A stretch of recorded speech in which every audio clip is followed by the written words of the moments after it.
Welcome to the Level Up Artist Podcast. We are your hosts, Adriana M.A. and Jackie Sanders. We are two art professionals sharing forward the advice and business lessons we have learned along our creative journeys. We talk to artists, leaders, and art professionals to demystify the creative process and discover new ways to succeed as a career-minded artist.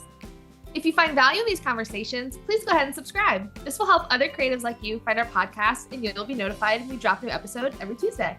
So on today's episode, we are delighted to invite Cynthia Deis to our podcast. Welcome, Cynthia. Yay! I'm so glad to be here. Well, we are looking forward to discussing bits of your creative journey, process, all kinds of good stuff, as well as a bonus segment that we are going to have on levelupartist.com.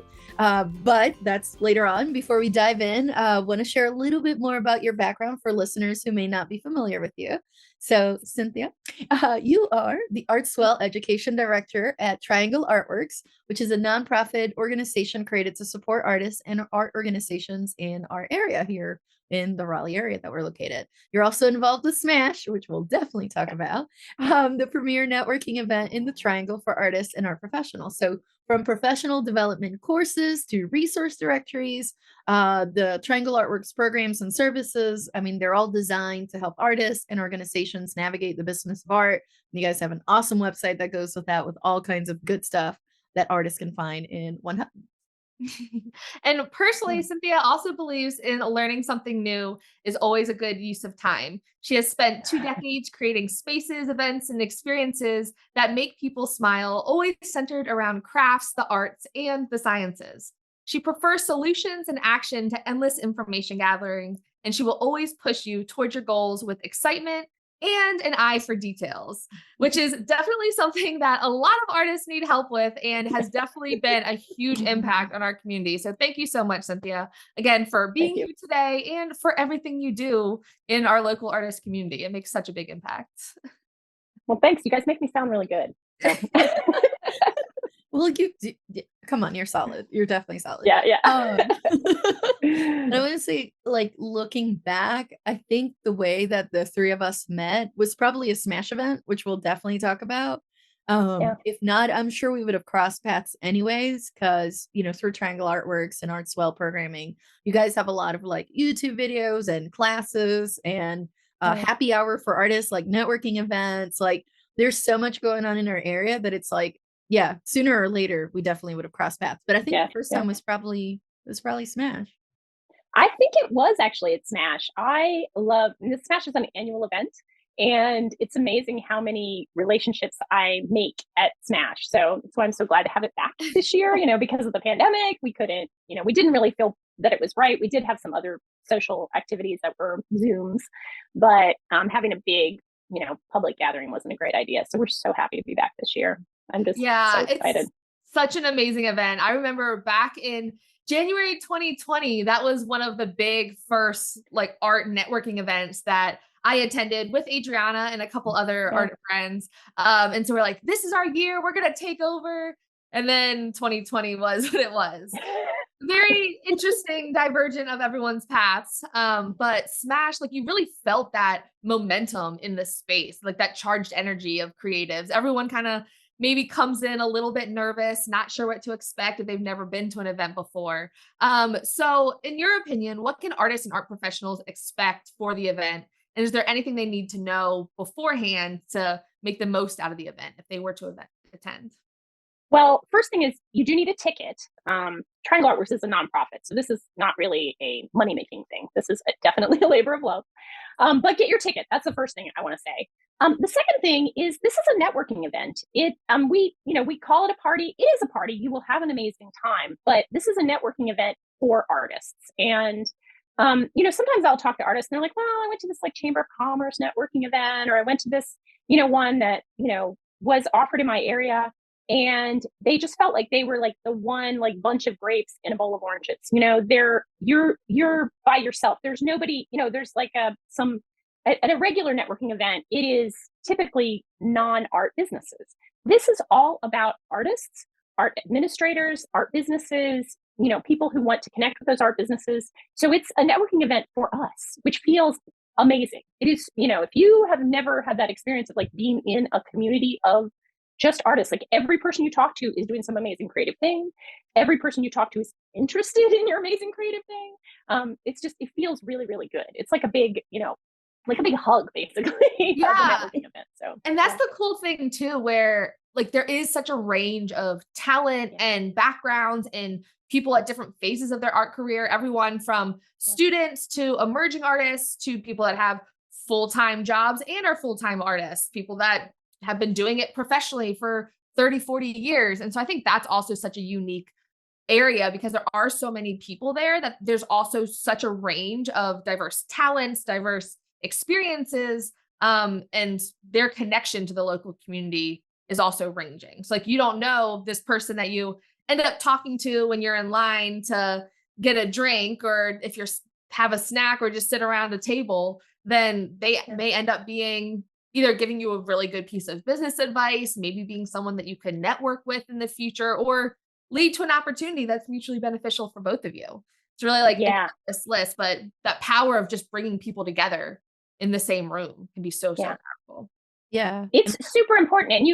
But it's a networking event, right? So you need to remember to bring your business cards. If you have any kind of like flyer or poster or, material, postcards, anything that talks about your work and what you do as an artist or arts administrator. I think you probably have some arts administrators who listen to your podcast. So, if you have an art business, anything like that, you want to bring that material. Just like if you were, a dentist and you were going to a local medical networking event, you would bring your business cards, So, it's really, really great that the connections that sometimes are made, you might think that I'm a painter. Do I really need to talk to a filmmaker? But then you might end up going back, sitting at a table or standing in line, and a filmmaker is chatting with you and is like, I really need some paintings for this project I'm working on. Or, you really never know. Yeah. And another thing that I really love about the event, and I'm glad you mentioned the videographer, actually music production, Corey Claxton, that's how we met him. And he is the one that custom made the song for us at the beginning and the end of the podcast.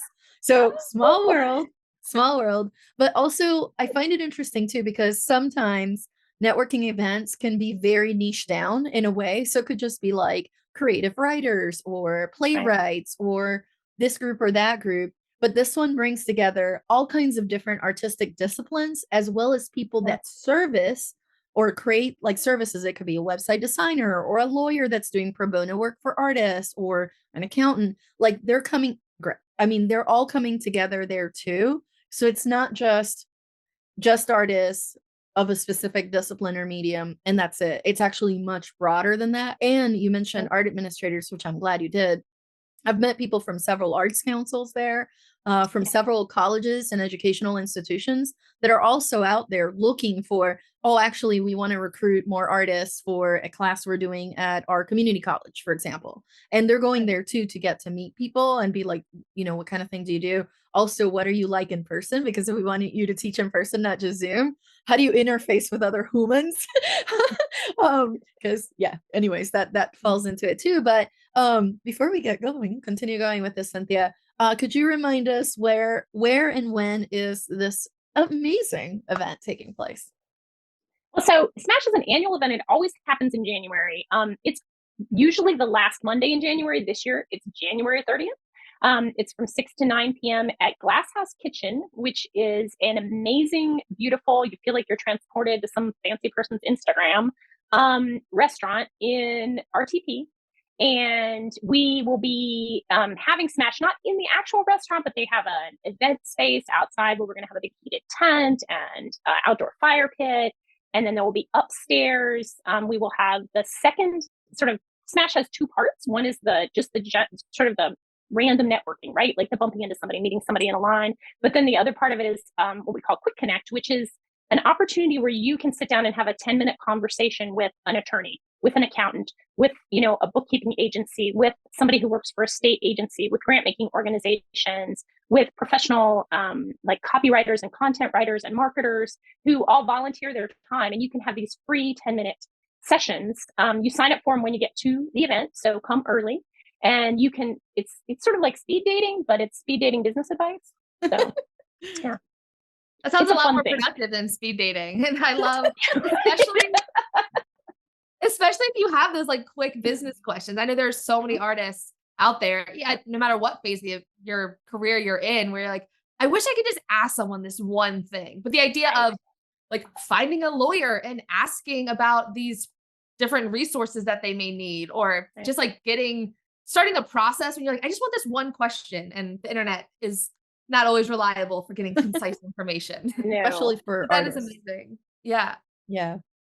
Yeah. And many of the professionals that, one of the things about Triangle Artworks is we really focus on finding people, attorneys, accountants, bookkeeping services, folks that work in state agencies, grant makers, folks that have actual connections to the art world. In many cases, they are actual artists. Like we have I believe one of the attorneys is also a concert pianist, So these are people who really understand, in her case, she really understands copyright and how musicians may need to, work with that in their work because she's done it herself.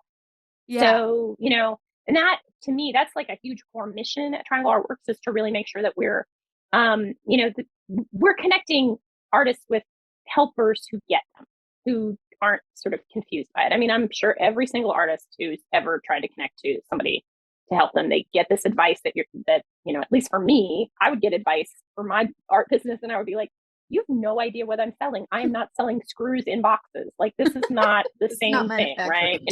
Yeah, I'm not selling socks that I import. Like, I'm making this product, So, yeah, and so you really having those advisors, those experts who really get the idea of creative work, I think is invaluable. Yeah, because there are so many nuances that make it such a unique business model or industry compared to others. Like you said, it's not simple importing of product and reselling product. And so it really is starting those conversations and connecting people, which I feel like is probably a huge role that you serve within Triangle Artworks. But for people who might not know more about your details, what exactly does that education director role look like for you? It sounds fancy, doesn't it?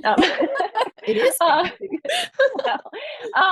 So Triangle Artworks, a lot of the work we do is driven by volunteers. But right before the pandemic, about the year or so before the pandemic, I was a volunteer. I was volunteering to help out with programming, and we realized that we needed to have a little bit more focused and organized programming. Our executive director, Beth Yerksa, she's really savvy with connecting with granting organizations, and she found some organizations that really believed in the work that we were doing, and also believed in seeing artists as businesses and small business people. I have, prior to my Triangle Artworks, I owned and had an art business where I made jewelry and sold it for many years, had lots of employees, had a retail store. And, I had made some transitions in my life and was working as a volunteer, but we really decided we needed to the board decided they needed to like step it up and make it, more official. And so I came off the board and became a staff member, began doing sort of constructing programming. So that's the bulk of my job, is both finding expert artists who, that / concert pianist / attorney, copyright attorney, folks who can speak to artists and teach them. And I also do develop long form content. I do teach some of our, because I consult as well. I consult artists and small businesses. And so I do teach some of our programming.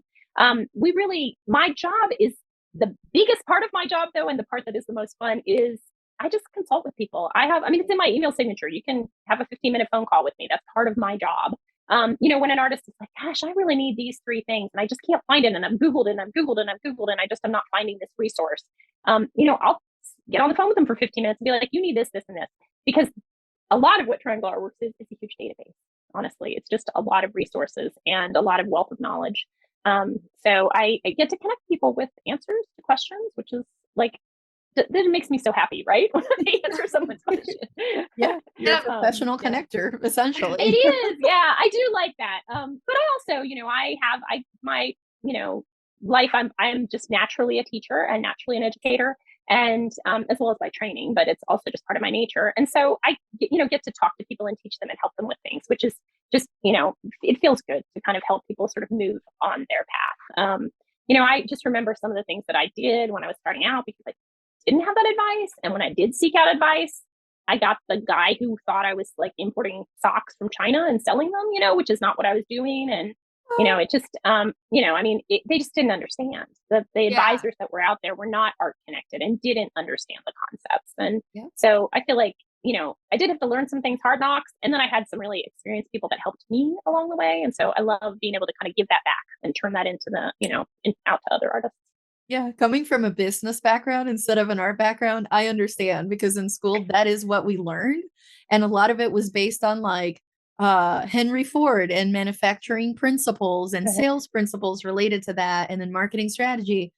But while a lot of it does apply to artists, and I'm glad I did it because it's extremely helpful to run a small business as an artist, there was a lot of it that's like, that doesn't apply. Like, or that branding decision, I can't spend $45,000 on a logo. Like, what?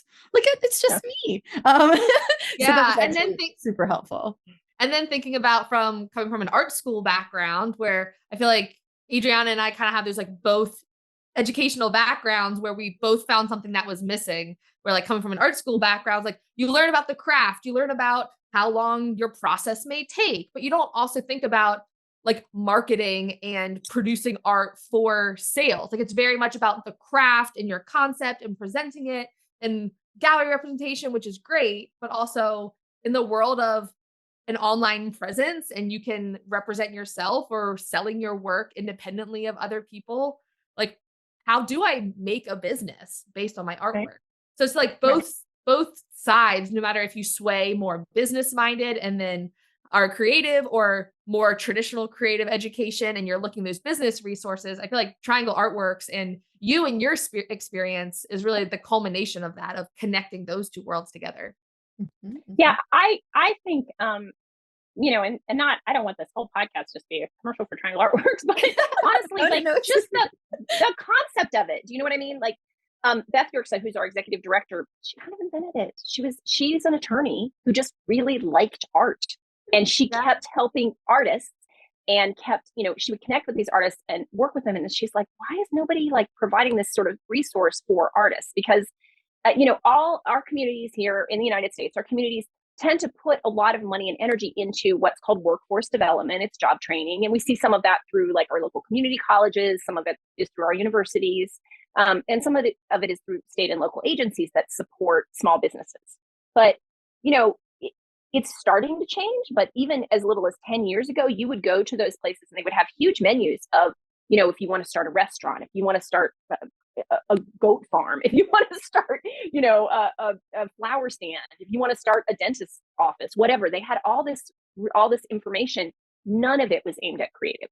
None of it was aimed at artists, musicians, despite the fact that a lot of our economic activity, from a sort of, capitalism standpoint, comes from creatives. Mm-hmm. If you look around, every person, you look around your house, even if you don't own any original art, you own art. You have a shower curtain with a print on it. You have a pillow with a print on it. And some of them you bought at big box stores. The music that you listen to. Netflix.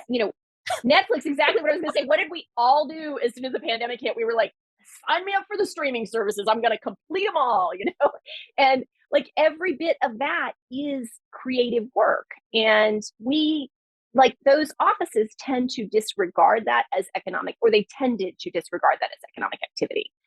Except on the very sort of macro scale. Like if you were a filmmaker from Hollywood and you want to come into North Carolina, there was a time when they had, office and support for you, which for various reasons has gone away, I'm sad to say. But if you were, like I'll take myself, for example, I started designing and making jewelry, and I was selling my jewelry all across the United States. I had stores in Japan, I had stores in Europe, and I had employees. And then I was like, well, I kind of need some help. Like I need to figure this out.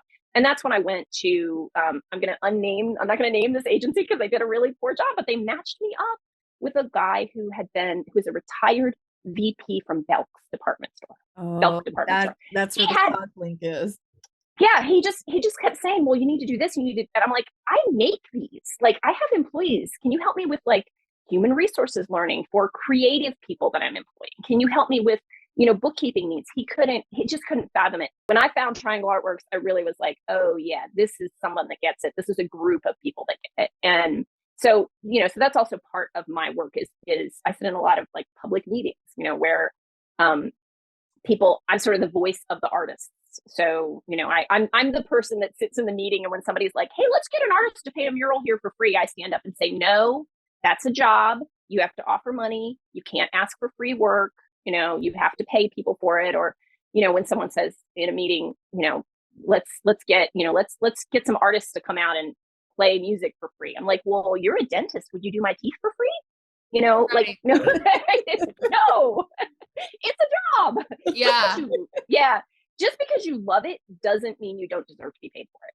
Yeah. And I think shifting that mindset into like, well, would you ask like your employees to volunteer their time and work for free? Because that's basically what you're asking them to doing. Like, well, we're getting them exposure, or we're granting them with this opportunity. We're just like, it doesn't work that way.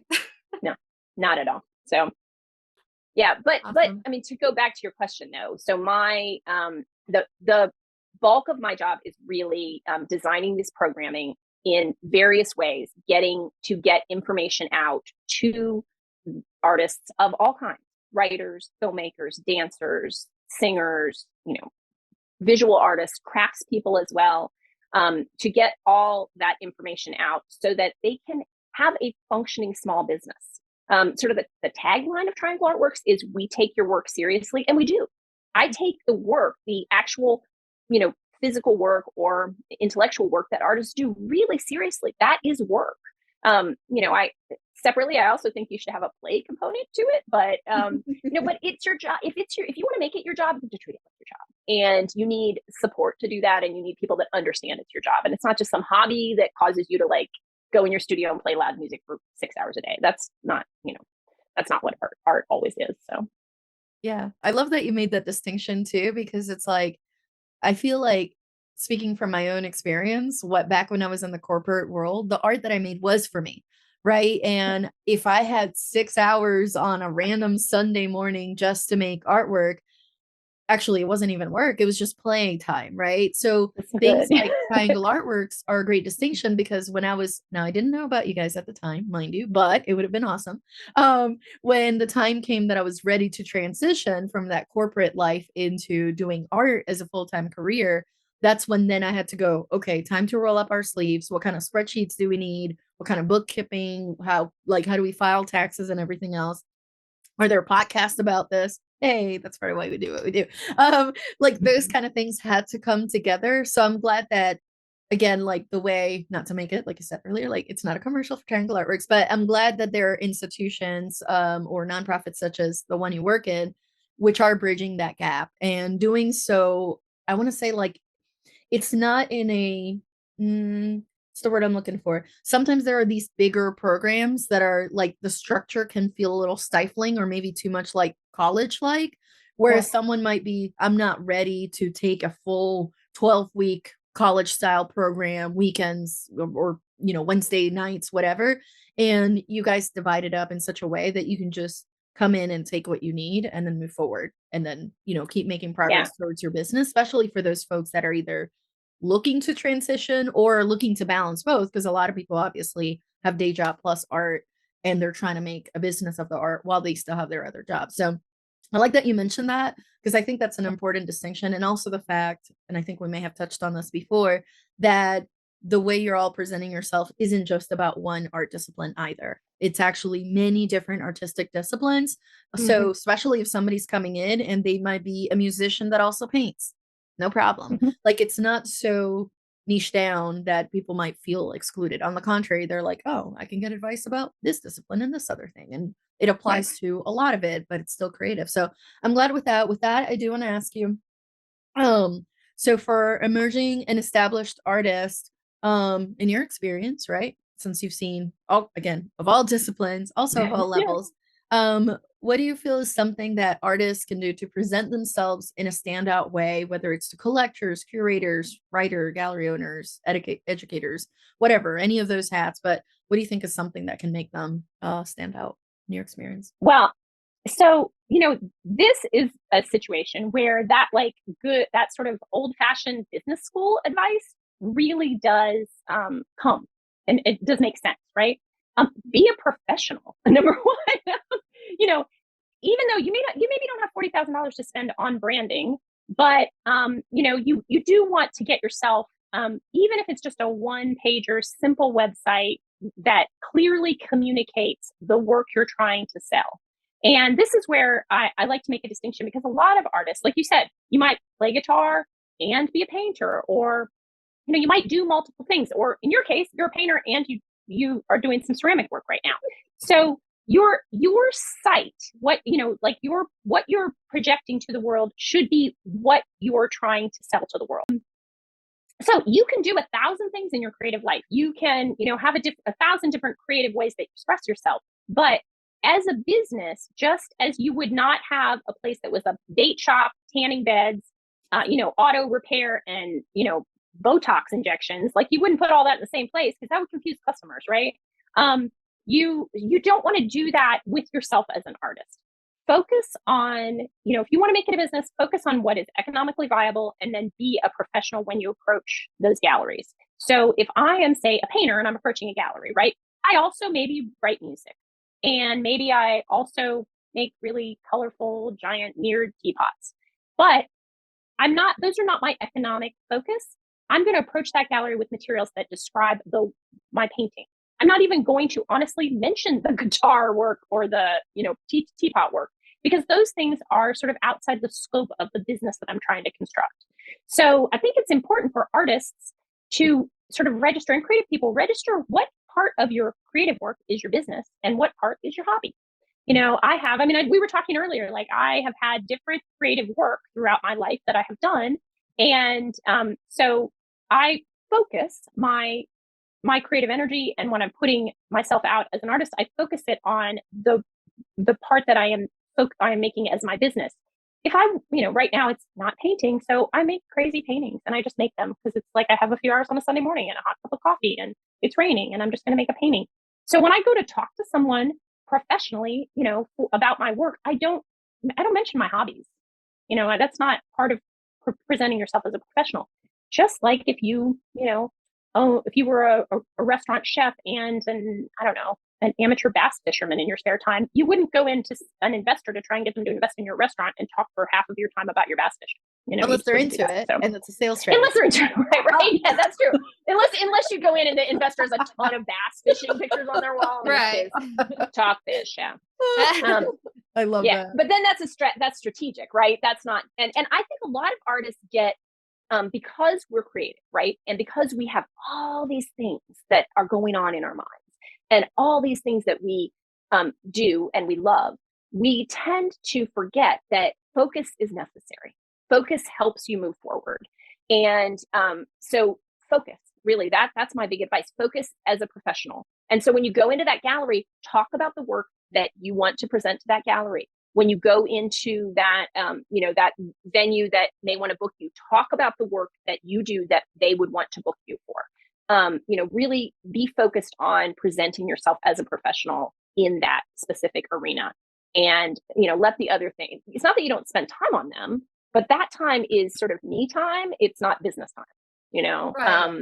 I love that idea, Okay. especially because you're basically just not muddying up the view with like unnecessary information. Because of course, then if for whatever reason you approach a gallery with your work and you're talking about exhibition slots and you're down the process and they say, oh, wouldn't it be great to have live music at the event? And you say, well, actually, I do also play music on the side, or I know people because I'm connected in this world. And maybe then you can bring another creative along with you from a different circle. Mm-hmm. But yeah, almost like providing that information when it's relevant and understanding that difference between which one are you leading with versus which is just almost, you can almost think of it as like bonus content. Yeah, bonus content of what they know about you as you go. Like, yeah.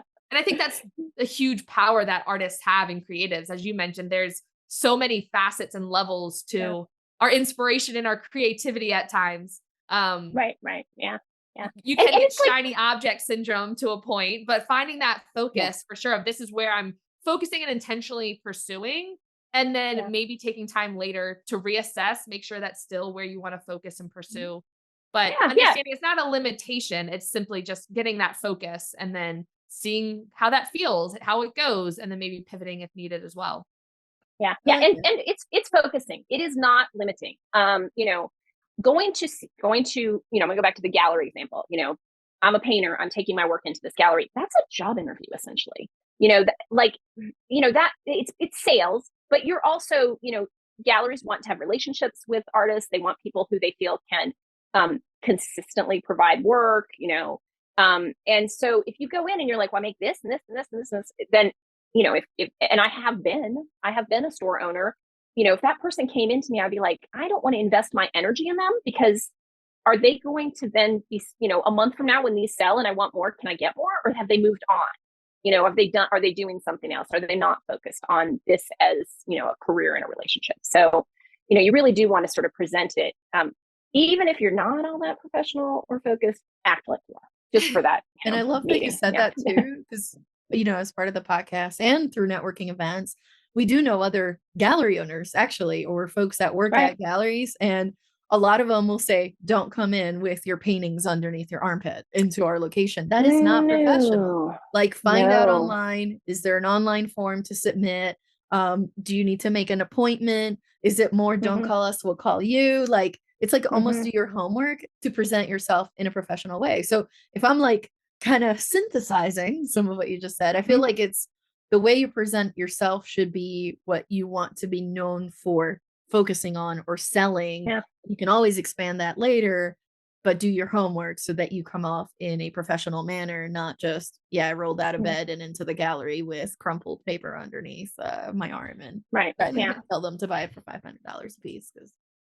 Yeah. And we see, you watch a movie and you see the like artists, they're like, whatever, they're like half drunk, of course, because artists are always, painters are always like drunk in movies, right?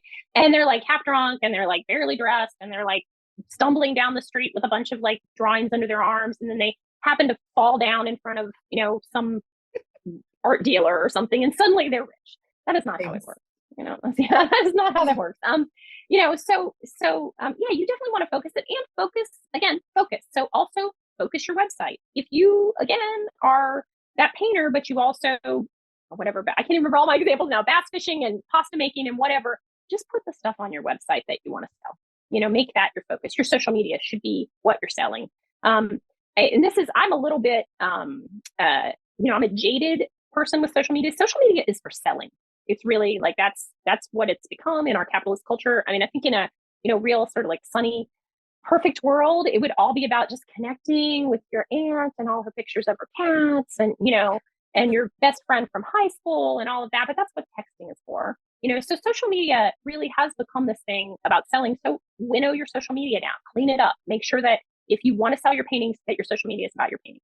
If you want to, sell your pasta making, your social media is about your pasta making, make it reflect who you really are, so that gallery owner who you've made the appointment with, when they do their research on you, and then you come in and you're professional, like everything kind of fits together as a picture and shows that you're a responsible person. Yeah. Absolutely. And thinking from that reputation standpoint, in addition to focusing down how you are presenting yourself, both in person and online, what are maybe something that you think an artist could do that could harm their reputation? Well, don't live up to your commitments. That is a huge one. If you are, say you're a potter, you're a craft artist, and I have a gallery and I have said to you, hey, I want, 50 plates and 50 mugs in my store, on this certain date. Don't say yes unless you can have 50 mugs and 50 plates in that store on that date. You need to live up to your commitments. And this is because, that flaky artist thing, like we're fighting against that stereotype, right? But also, you have to understand that your work might be your love. Like it is an expression of who you are, or it's just something you really like to do. I mean, I made jewelry. It was not, there was no like social message in my jewelry, or, it was just fun stuff I like to make. And I thought it was pretty, so I wasn't personally connected to that. I was a craft artist, and that's how I made my living for about 15 years. But when I did that, I needed to deliver those things, right? I could not, I couldn't not meet up to my commitments, because it's a financial decision for that gallery, for that store, for that venue. When they say that they want your work, that they want to, bring your stuff in, they're committing space, time, resources to you as a professional. If you don't fulfill that, why are they ever going to give you a second opportunity? Also, they know people. So, I'm a potter, I don't deliver those mugs to this one gallery in Beaufort, or this one store in Beaufort. And then, I try to go to a store in Charlotte, who knows? That store in Charlotte might know that person in Beaufort. And, they'll be like, oh, don't waste time with an order with her. She'll never bring it to you. Or she'll bring it 6 weeks late, miss your date deadlines and things. So just fulfill your commitments. Fast. Word travels fast for sure. Fast. Both from a negative standpoint, but also from a positive standpoint too. Oh, so, yeah, definitely. Like understanding that, I think that's a great thing to keep in mind for, especially when there's super exciting opportunities that come about. It's, as artists, often we can maybe have imposter syndrome or have a negative mindset. But I think the biggest thing with that is like understanding realistic expectations of your own deliverables, your own timeline, your own workload. And of course, it's always going to be hard to walk away from a potentially lucrative opportunity or a great opportunity that may be a good fit, but that may be a better alternative in times to something, setting yourself up for failure to where it may then affect your reputation. Of course, you want to prepare yourself in the best way possible, or if you have to shift priorities that maybe have more wiggle room than others to make it happen, that'd be great. But word also travels for positive things of, they actually showed up with like variations. So I had 3 different designs to choose from, or they got it to me 2 weeks before I actually need to have them in the store. So that way they were the first ones. I put them front and center on the table because they showed that they could be dependable. And I think that definitely goes a long way from a word of mouth reputation. Yep. At stores, that is so valuable for stores too, particularly if you are someone that, and I know you have different situations, galleries, stores, people may buy your work outright. It may be just on consignment, but, again, going back to that, it's a financial decision. If you don't take it seriously and focus on it and treat it that way, then, when I, say I'm a store owner, I'm not going to invest in you. I'm not going to give you that prime spot. I'm not going to give you that reorder. So yeah, it very much needs to be something that you're taking that seriously and focusing on that. I feel like there's a good phrase that helps summarize this: under promise and over deliver. Yeah. That's a good one. So my thing for 2023 is that I'm really trying to make less commitments. I have, I have some creative goals I want to realize this year. And I have, I do, aside from my work with Triangle Artworks, I do consulting work with a couple of artists that have some big things coming up this year that, they need my support in. And I'm realizing that I have to make less commitments because I also have some family things. Like there's just all these things that you have to balance in your life, right? And balancing them in a way that allows you to fulfill those promises that you've made and to understand sort of the importance of it, I think is really critical. It's hard though. I mean, I am 54. Like I'm still dealing with this. I'm still dealing with, all those things that I think younger artists are like, oh, well, someday I'll have this all figured out. Oh, you might not. But you can, you still have to reevaluate yourself from time to time and sort of, spend some quiet time in your head, in your studio, just sort of figuring that out and kind of getting yourself focused. So, yeah. No, I'm glad you mentioned that because I think it's important. And actually, it's something that Jackie and I have talked about on the podcast too, about how many things we have on the plate and then making space for reevaluating how things are going and then making changes as necessary. Ours is not a career that has a finite point. It's not, I went to school, I got a bachelor's and then a master's and then a PhD. And then now I'm like a professor for 30 years at this college type thing. And that's the end of that. Or I don't know, I'm going to medical school, did all these 500 billion hours, and now I'm a surgeon. Like ours is not a career that just reaches a final destination. Ours just continues evolving and rolling around. So I'm really glad you mentioned that. With that, one of the questions, speaking of evolving and journeys, one of the questions that we like to ask all our creatives on the podcast is, how do you define success as an artist? I know we mentioned things about being focused, being professional. Some of the highlights we just discussed, you want to under promise and over deliver essentially and live up to your commitments. But those are all different aspects of the journey. But how would you define success specifically? Well, I do like to make the distinction between yourself as an artist and yourself as an arts small business owner. So to me, as an artist, you are successful when you feel that you're able to clearly and consistently convey the message you want in your work, whatever message that might be. That message could simply be beauty. That message could be noise. That message could be, peaceful sounds. That message could be, beautiful motions, or it could be something much more sophisticated. It could be, you may have, I have a good friend, James Cole, he really wants to talk a lot in his paintings about the current and future state of our environment. And he consistently conveys that. I would say he's very successful as an artist in that way. And then as an arts business person, I think you are, can I talk about that one too? Is it okay if I say that? Yeah, okay. that'd be great. It's all related. Yeah, it's totally related. So like as an artist, I think it's really important that you are, consistently conveying your message, whatever that message may be. As an artist, arts business person, I think you are successful when you're able to create a sustainable business that provides what you want it to provide for yourself economically. A business is first and foremost an economic activity. So if you, no matter within the scope of the amount of time you have to spend on your work, are you able to create work that sells and provides you with the financial support you need from that part of your business? So those are kind of two very different things, because the first one is much more about work of the heart and work of the soul. And the second thing is work of the pocketbook. I know a lot of artists who make a living, have, really good friend who makes beautiful ceramics. And there are the ceramics that she makes that she loves, that make her heart sing, that really convey her sort of thoughts about the world. And then there's the thousands of teacups and bowls that she sells every year to make a living. Those two bits of work she's successful on both ends. Those two bits of work are focused and, and are successful. And I think she's a successful artist, but they're not the same work, right? They're related, but they're not the same. Yeah, personal work versus commercial work. There's no balancing the two. No, and that is not something like when I was in, because I went to art school for painting and glass blowing too, one thing I could definitely do for the rest of my life. The other thing required a lot of materials, studio, but we that was never discussed.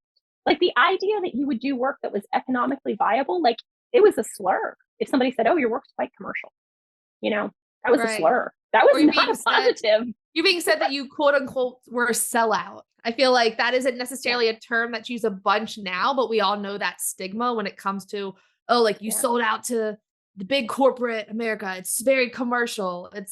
But there's nothing wrong with making work because you know that it will sell well or your audience responds well to it. And it still is, in a way, in line with your creative voice and is an outlet. It's not a total offshoot. Or maybe it is. And you're like, this is what I do to make money. And this is what I do because I love it. It's definitely something that isn't talked about a lot at the beginning of your creative journey, which actually makes me curious for what is one piece of advice that you wish you had heard at the beginning of your creative journey? I only get one. So one piece of advice that I wish I had been given very early on was track your time. And it also goes very much against my natural state. So I don't do it all the time, but if I'm making work that is work that, again, it's that art business work. If I'm making work that needs to be economically viable, right? That needs to pay me back. I track my time.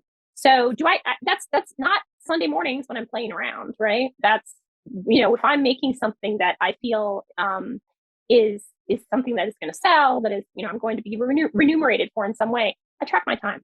And I also think it's not a bad idea to periodically track your time for a few days or a week or 2 weeks, as long as you can, just in general, to see where you're devoting your time, because time is the one commodity, right, that we can't make more of. We can't, we have a limited supply in our lives, in our days. It's a pie. You get 12 hours in your pie, or 24 hours in your pie. I'm sorry. 12 hours. It feels like 12 sometimes. 12. 12. You gotta sleep. Yeah. But yeah, so so I think track your time. I think that's great advice for young artists. And if part of that time is that you have to go to work at the coffee shop, or you go to, I'm assuming young artists, or you have, some, what's a job that a lot of young people have now? Social media. You work in social media, right? Right. Or that job where you work know, remote, where it's okay, you right. log that, maybe you have a more flexible schedule, but you still have to log time for your day job. Yeah. And I think a big, huge benefit is thinking of that's just another one of your income streams as an artist. Right. That's a consultation job. That's a custom painting. That's just another income stream. And as your income stream shift, hopefully that time distribution shifts as well. But you won't know that until you know how much time you're spending in each area. And then you can use that information to create that strategy of knowing where's all my time going, because we've all been there. We're like, where did the day go? Where did the week go? All of a sudden it's July. Where did the year go? I had all these goals and plans. What have I been doing? And seeing it on paper is super, super helpful. That actually reminds me of something you mentioned earlier about living up to your commitments. And if you are tracking your time, you know how long things take. So if you've been tracking, you mentioned the example of like mugs and plates. How long does it actually take you from start to finish? Because if that gallery owner or store says, can you have it in 2 weeks? And you know that making 20 of them takes you 2 weeks, you can't. You have to adjust what that commitment looks like. But also I feel like it's also important to then, not as a tool for judgment, but almost as a tool for awareness, the time tracking, to be able to see it's not a competition against yourself. Can I make this faster than cut corners? It's not that, but it is also to be able to see, have I taken time off? Have I had time to experiment, to play, to take classes, like other things that refill the tank? And it's not just go, go, go, go, go, right? Like that ability to be able to look back, or, oh, I feel like this week I've barely spent any time in the studio. I've been in front of a computer all day. Well, hold on. How, like, what does that tally up to when I look at my time tracker? Or the other way around. I feel like I haven't been in front of the computer. I've just been making stuff. But if I just make it and I don't do the business side, nobody's going to see it, know about it, or buy it. So I feel like that's where I'm glad you mentioned time tracking. And regardless of, the person's age or like stage of their career they're in, I think everybody needs to time track, which Jackie and I have episodes about that, because it's I've listened to them. We strongly I mean it's game changer, especially too, again, if you have an upcoming commitment or there's something you want to propose. There's an open call for an exhibition, the space is X amount, can you make enough work for whatever that is? Okay, now we got to reverse engineer, actually, how long does it take me to do some of these things, and then go from there. And you'll get faster over time, but you still need to be realistic. So I'm glad you mentioned that. But one of the questions as we get towards the end that we like to ask every guest is, if someone just hands you $100, what would you splurge it on or invest in? Has to be something that brings you joy and relates to your art or business. Well, I would probably spend it on travel for research purposes, because I know that like probably most of your listeners are visual artists. And I spent a long time as visual and craft artist, but for reasons I have switched to fiction writing. And I actually need to do research. One of the great joys of fiction writing is that you have to do research. And so I would probably spend it on travel. Also, travel is something that I love. It's just something that I really, really enjoy. So I would put that, I would put the gas in my car, and I would go to sort of southeastern Ohio, Appalachia, where I have a novel that's set. So I would go and walk around. I have family from there though, so I'd have to like go on the low so that they didn't know I was there, because otherwise I wouldn't be able to do the research that I wanted. That's I'd have true. to like go undercover. You may get painting inspiration too while you're at it.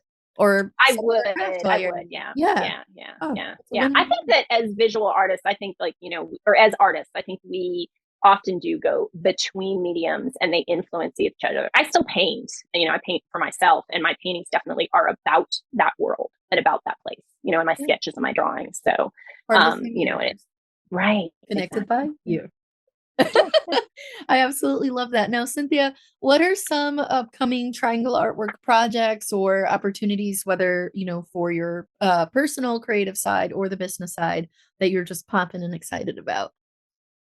Well, we have some classes that we have coming up over the next part, the beginning part of this year. You mentioned earlier that a lot of our classes are sort of real focused because we recognize that as artists, you're busy, you're an adult learner, you cannot sign up for, a semester and delve into all these various aspects of something. So we have several one night or one afternoon workshops focused on taxes, because taxes are coming up. Okay. And on proper collection and distribution of sales tax. You would be amazed at how many really experienced artists who do lots and lots of markets will, I'll have a conversation with them and I'm like, you're supposed to pay that sales tax money. And they're like, oh, by when? Yeah, it's no joke. So we have both a tax, a Schedule C workshop, and a just sales tax workshop coming up that I think are great for anybody and everybody. We also have a grant writing workshop that is coming up. It is a great and it's about writing your grant narrative. It is technically aimed at people in small organizations, so small arts nonprofits. But I have had several artists reach out to me about it, and I think that there will be some artists in there. The artist who's teaching it, Antonio Alanis, is amazing. And he has written grants, many, many successful grants, both for himself as an artist, for public scale projects that he wants to do, and for organizations. So I think those three, those are real financial things, right? I think a lot of artists, like the financial part of it seems dirty. You're supposed to be this noble artist just pursuing your craft for, the sake of your art. But the reality is that if you don't have a sustainable art business, that if you're not able to pay for your work and pay yourself, then nobody really wants to starve in a gutter. Like, it's just not, nobody wants to do that. As appealing as that sounds, preferably not. I mean, maybe if it was like a 19s, French bohemian, for French gutter. Let's not. But still, no. Typists. Yeah, not good. So, well, those all sound absolutely amazing. And of course, we have Smash coming up on January 30th. So, where can people stay connected to you and Triangle Artworks and buy their ticket for Smash if they listen to this episode in time? Well, I hope they do. And if not, it's every January. But so go to triangleartworks.org. We're also Triangle Artworks on, social media. You can search us out. And definitely get a ticket. I would love to see folks at Smash. It has, because it's called Smash the Arts, like you're smashing all the arts together. And it has a vague superhero theme, but I don't want to stress people out. Like, I've had a couple people say, do I have to have a costume? No, but yeah, it's cool if you do. If you want to wear a cape, we will be great. You can. Yeah. It's awesome if you want to. But you don't have to. It's professional networking. So some people show up in like networking clothes, and that's totally cool. So the best way to get a hold of me is through Triangle Artworks. And I'm on social media. Again, I'm not a frequent poster because I'm usually working with other people to help them out. So it's definitely not something that I do as much of as I should. But I'm at Cynthia Deis pretty much everywhere. You can always find me that way. And if you look me up at Triangle Artworks, you can email me at cynthia@triangleartworks.org. And I really do those 15-minute phone call consultations to answer people's questions. I love it. Awesome. Like, it makes me so happy when I look at my schedule. I'm like, oh, I have 3 people to talk to today. It's like a quick connect with you. Yeah, it is like quick connect with me. Yeah. I don't usually take phone calls on Fridays, but I had some things I had to push some stuff out this week. And so I had a couple phone calls already this morning before I talked to you guys. And it was great. It was so much fun to connect with those folks and to sort of give them answers to their questions. So, yeah. Awesome. So I hope I see everybody at Smash, though. If you saw me on this podcast, come up and say hi. Yeah, Cynthia's not shy. And if you're introverted, she'll be nice to you. So please do come up to her. I can speak from experience. You're a lovely person. I'm super gentle. Yeah. Awesome. We'll be sure to link all of those good things on the show notes for this episode. And Cynthia, would you mind staying on with us a few extra minutes so we can discuss a little bit more of additional career advice for the bonus segment for our podcast supporters? I would love it. I still have tea in my cup, so it's perfect. Awesome. Well, for our listeners, if you want to become a supporter, head on over to levelupartist.com to find how you can also support the podcast. And if you want to stay connected with us in between episodes and share your favorite bits of the episode, you can follow us on social media. I'm at May Art across all platforms. And I'm at J Sanders Studio on all platforms. And if you want to follow the podcast, we are at Level Up Artists on Instagram. Thank you so much for listening. We'll talk to you next week.